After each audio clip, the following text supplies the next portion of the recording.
This is a quick tutorial on parametric surfaces. So I am running a Mathematica notebook slideshow, and we just need to initialize a few things. And our first topic will be checking how we do tangent planes. So when we used to do tangent planes, or when we first started to talk about tangent planes, what we looked for was a tangent vector along the x and along the y. And for us, the way we got the tangent plane was we crossed it and got a normal vector, and by virtue of some formula that we derived way back when, we found an equation of the tangent plane. So what I want to mention today is that there's another way to express the equation of the tangent plane that is still going to be based on the two vectors that we're looking at. But instead of finding a normal vector by crossing them, what we can do is we can parametrize one parameter. So we would have a collection of lines along one direction, and we can parameterize with respect to a different parameter, and then we would have a collection of lines going in the other direction, and this would create for us our tangent plane.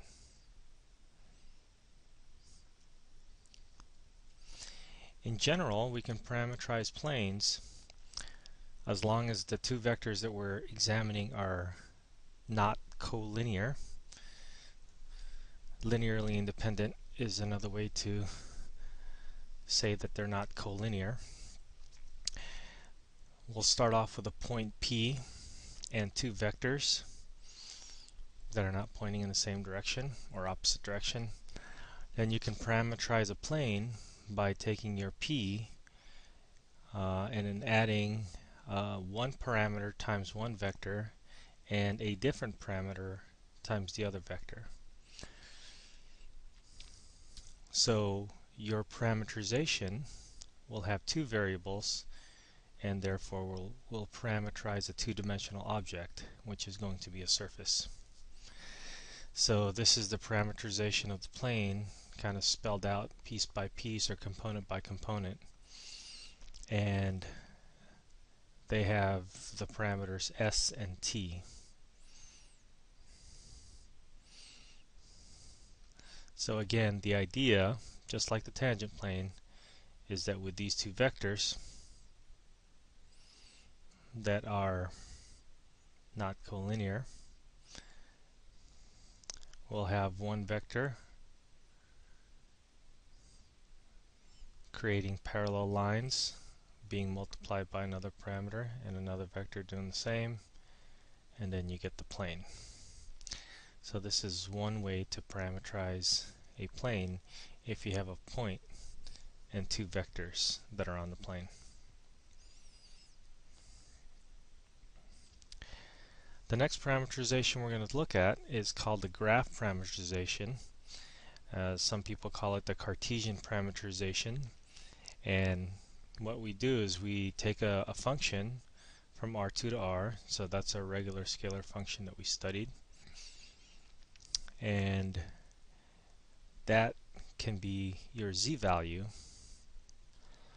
And then what we can do is we can just let x and y be the parameters.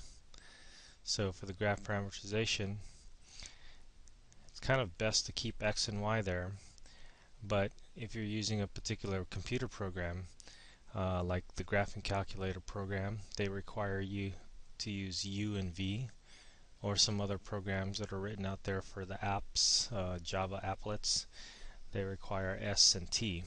So you just have to know what your program is going to be looking for.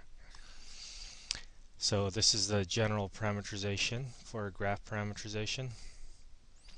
The x will just be the x, the y will be the y, and the z will be f of xy. That just seems really natural. And then you will have limits for your x and y to describe this parameterization. So, for example, let's say f of x was equal to, this is a hyperbolic paraboloid. I just scaled it so that it'll look a little flatter, and then I added 1 to it so it'll be shifted up by 1 unit. So the parameterization, noticed I changed it to u and v just to let you know that you can use whatever parameter you want. Ideally we would have x and y here.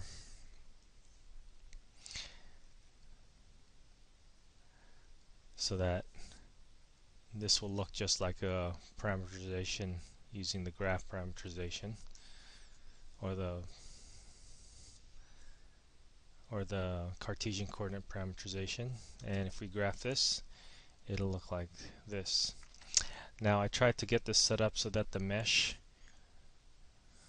is according to the parameters that we've chosen. So since we have chosen the graph parameterization, we are looking at just a regular Cartesian coordinate if we take a look at this from the top view. And like I said, it doesn't matter, for some programs it doesn't matter what you call your different parameters. I can use s and t, and as long as I'm consistent with calling everything s and t at the appropriate places, then this should still graph the same graph.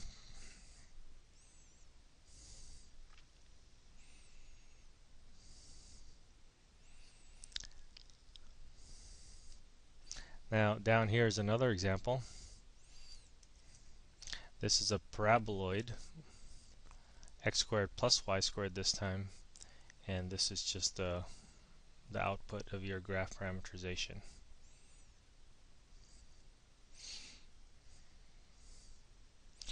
Now I think we discussed this in class already, but the idea that something like a paraboloid, because we're looking at a Cartesian domain, some x and y limits, and if x and y are constants, like in this case our x values go from -3 to 3 and our y values go from -3 to 3, then we would be looking at a rectangular region, and so the different mesh slices will be rectangular. I just wanted to point that out as we prepare for our next slide, which talks about graphing the same graph parameterizations or the same functions using polar coordinates this time.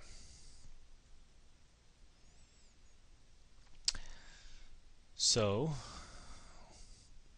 we're really looking at the same setup, z is equal to f of xy, but if we want to involve circles around here, then we're going to go to our polar parameterization. And we just have to remember that x squared plus y squared is equal to r squared. And so your parameterization would be, your x value is going to be r cosine theta, your y value is going to be r sine theta, and then your z value would be f of xy, where you substitute the appropriate r theta combination in for x and for y. So let's take a look at the polar plot. So this is my parameterization. This is the x value, this is the y value, and this is the z value. And then if we choose appropriate values for r and theta, let's take a look at how this mesh is a little bit different from the one before.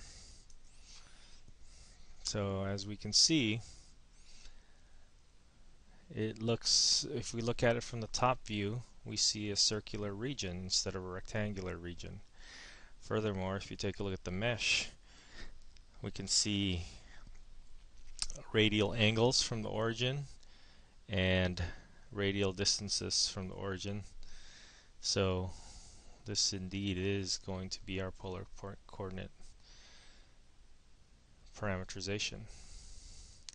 Now just to do a real comparison, we can take a look at the graph done in Cartesian coordinates and the graph done in polar coordinates, kind of overlapping here. I know it's kind of hard to see, but if you take a look at the top with the blue and purple mesh with the squares versus the bottom or within it, our circular region. It kind of looks like a Pringle now, more like a Pringle. We see that it's covering the exact same surface, except that one of them has a domain that's a circle and the other one has a domain that's a rectangle. So this bodes well for us when we start taking a look at things like paraboloids and cones. Here's our paraboloid now with a nice even top, unlike the jaggedy top that we had. That's because we're going from a circular region. And finally, one more quick comparison between our orange and red graph, whose cone or paraboloid sticks out the corner because that's forced to plot those corners using a rectangular region, versus our blue mesh plot, which just covers the bowl of the paraboloid. Now, sometimes it might be helpful to control your parameters.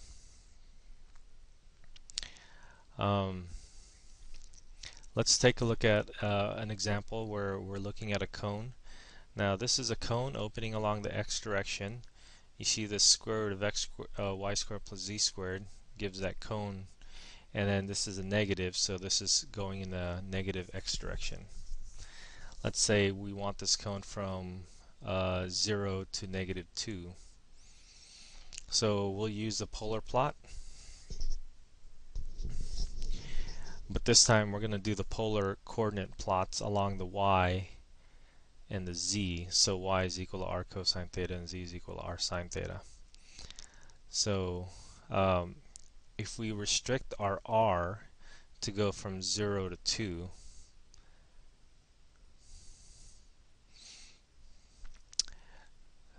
then we're going to cover this plot going from 0 to 2.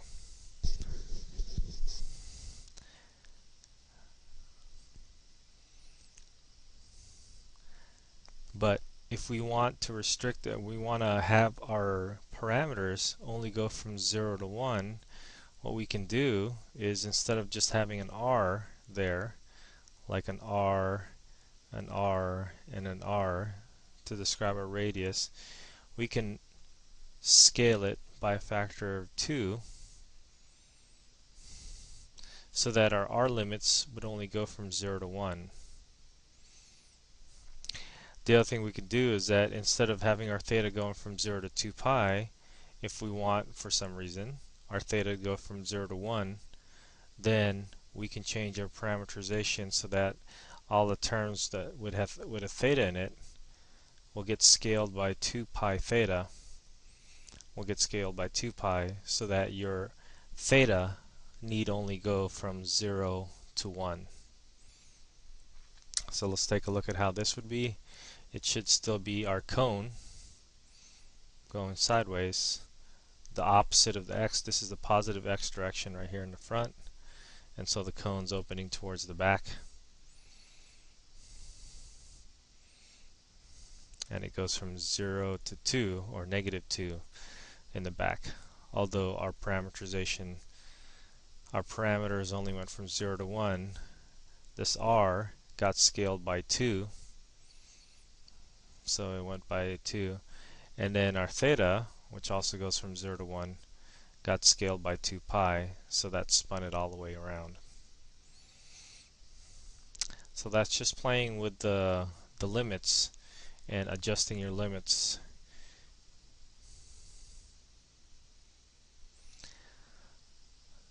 We discussed cylinders in the beginning, and we know that cylinders generally have 2 variables in them, and the third variable is usually missing.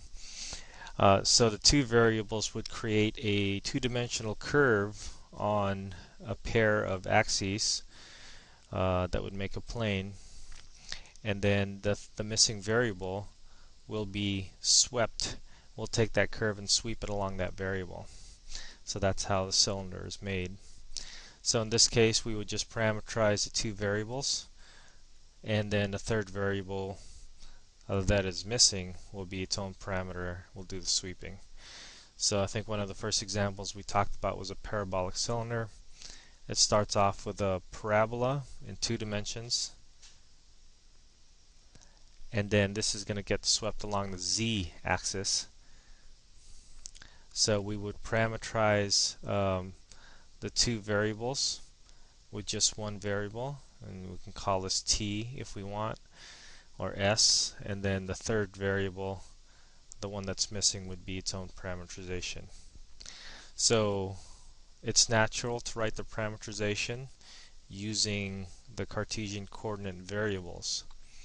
But like I said, I can switch the x to anything I want as long as I'm consistently saying x is the one parameter. So if I see an x and an x and a negative x squared and a y, I would have s, or one parameter in the x, and negative s squared in the y. And then our second parameter here is represented by z, so I'm calling it t. So my s is going to go from -2 to 2, my t is going to go from -1 to 1, and let's see how this is going to look like. Here is our parabolic cylinder. Looking at it from above, xy plane, it looks like a upside down parabola. That's a negative x squared, and then it gets swept along the z-axis. So that's how our parabola or parabolic cylinder would look like.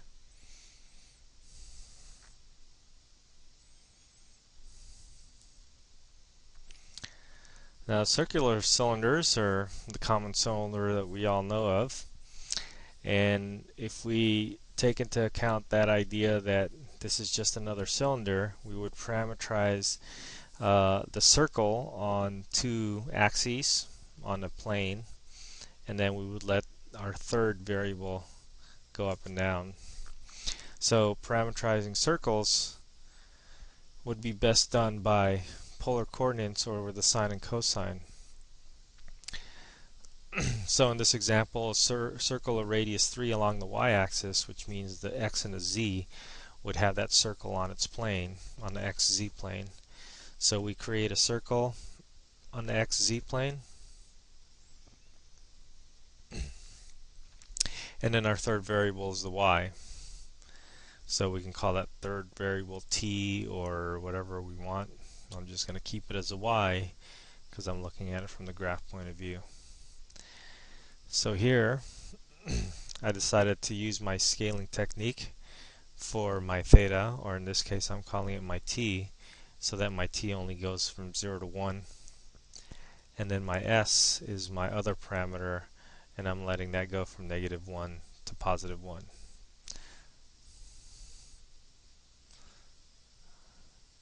So this is how the cylinder would look like. Let's make that cylinder go a little bit farther here. Instead of going from -1 to 1, let's go from -1 to 4. There it goes. It's getting cut off a little bit, but here's our cylinder.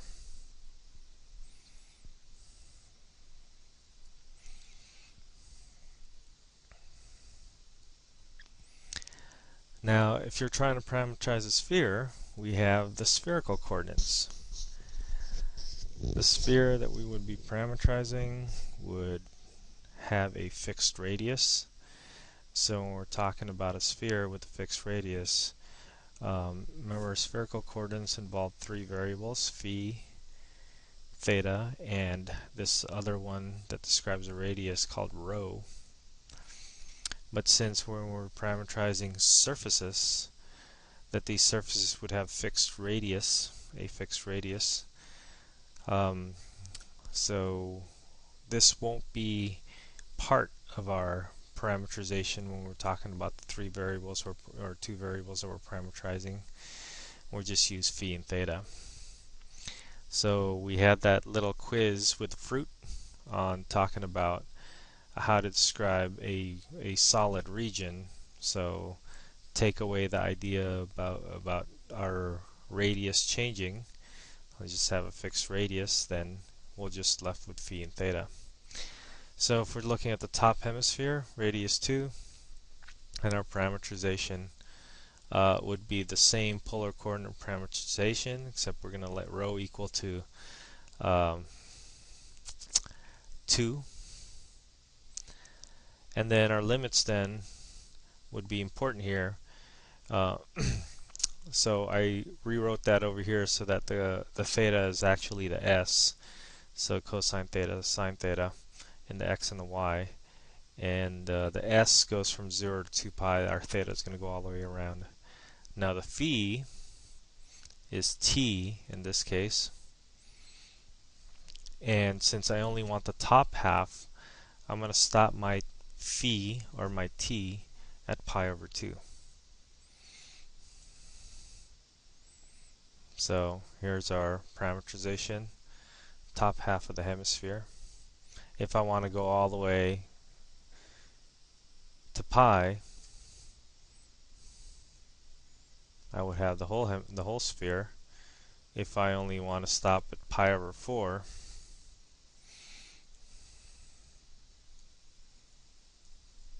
then I only get a little bit of the hemisphere, and the angle that it would make from the origin going out to the positive z-axis would be at pi over 4.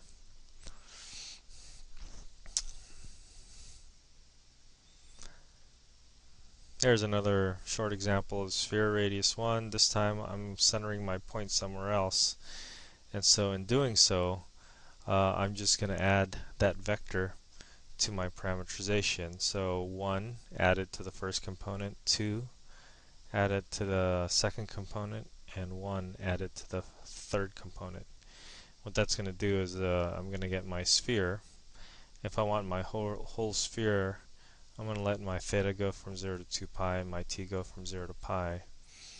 And with this parameterization, I'll have my shifted sphere. That's no longer centered at the origin,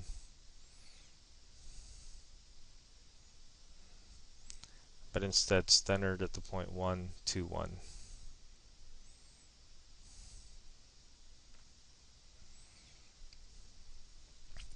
Sometimes it might be useful to shift and crop things. We've seen some shifts already with the sphere. For example, a couple of first examples in the graph parameterization where we took a look at the hyperbolic paraboloid and the paraboloid. Those had a little shift in them. So now let's take a look at another shift. Let's take our paraboloid, z is equal to x squared plus y squared. This time we'll cut it with two planes, z is equal to 5 and z is equal to 7, and then shift it down so the resulting surface that has already been cut by these two planes is going to be on the xy plane. So we'll start off by looking at the polar parameterization of the paraboloid. So we'll do polar coordinate x is equal to cosine r theta, y is equal to x is equal to r cosine theta, y is equal to r sine theta. And then the z is equal to x squared plus y squared, which is equal to r squared. And so this is how this paraboloid would look like, and we got the cutting planes ready here. Z is equal to 5 and z is equal to 7. So let's imagine cutting that, and so this piece of the paraboloid would be the only thing that would be left.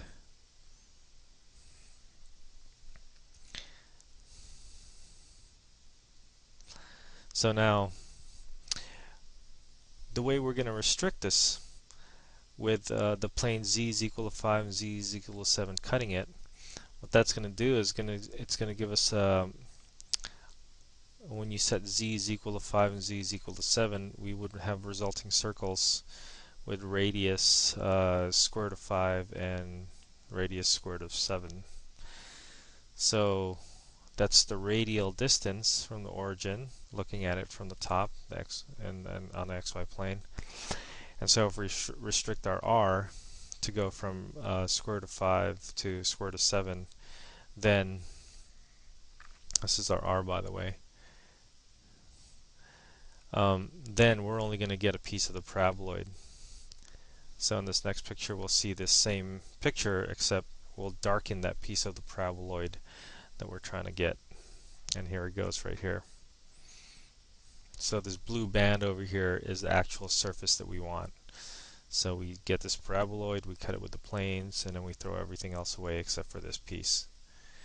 So now the last bit of business to do to get what we want is to shift this down. So what we'll do is we'll take our parameterization that we already have, and then when we shift it, we're just going to shift it down. We're going to subtract from z. So as we do our shift, this is going to be our final parameterization with the appropriate limits for r and for theta.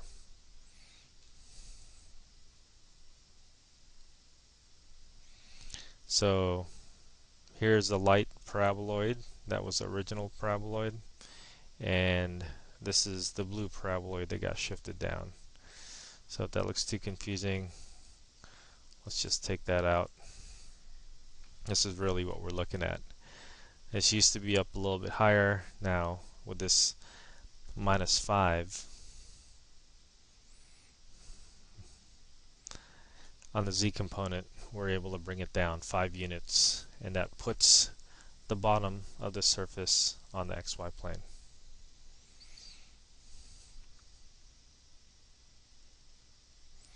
Finally, let's take a look at disks, another common surface to parameterize.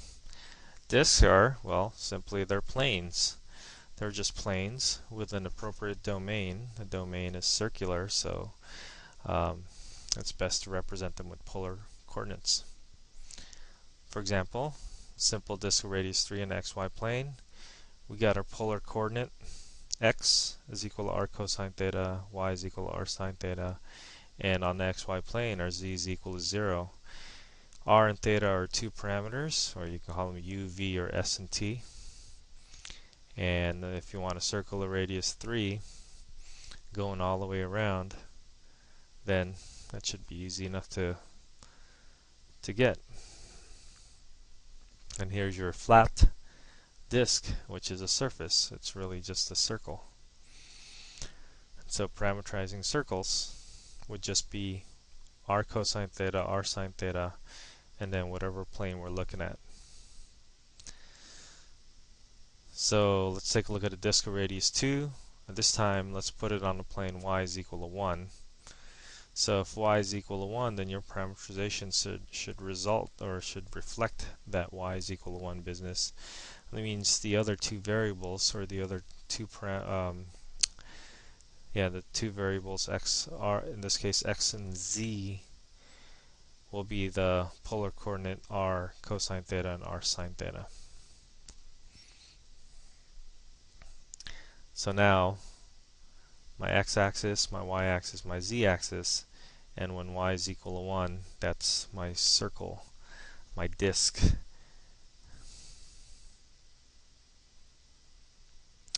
Okay, so hopefully this gives you some ammunition to be able to create surfaces. I have some links on web access that would help you find some programs, online programs, that would help you create these surfaces. Alright, good luck.